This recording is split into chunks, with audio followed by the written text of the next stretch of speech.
So you may have read in the news that Joe Biden just made America a little better by signing the Speak Out Act into law. It's supposed to combat sexual harassment. But what you probably didn't read is that Joe Biden himself has been credibly accused of sexual misconduct, and not just by his own daughter, whom he showered with. In the presidential election of 2020, Tara Reade, a woman called Tara Reade, emerged to say that while working for Joe Biden in the U.S. Senate, he sexually assaulted her in a violent way. Most of the media buried the story. And we'll be honest and admit that we didn't know what to think of it.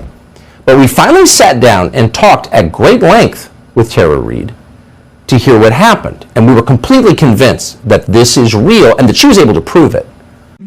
Guys, a woman who's dead drunk cannot consent. You are raping her.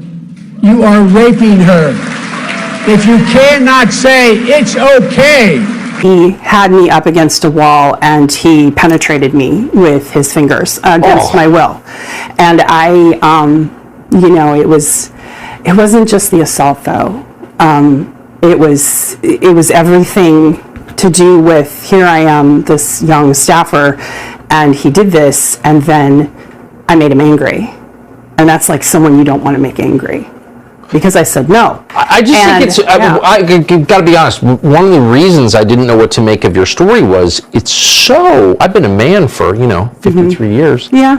I've never heard of anything like that. Like that's, men are kind of piggish, as we know, and they do piggish things. But that's like kind of like rape. I mean, that's like so out of bounds that it's weird to think someone would do something like that. It happened all at once. It happened really quickly. There was no like flirtation with him or anything like that. It was very, he was usually with people and he wasn't. I was like at the wrong place, the wrong time, so to speak. And when it happened, he at first was like, come on, man, I heard you liked me.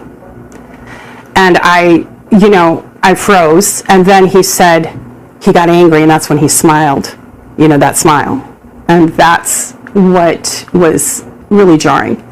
And then he pointed his finger in my face and he said, you're nothing. You're nothing to me. And then I must have had a certain look on my face, and he just took my shoulders and shook me and said, you're fine, you're fine, you're fine.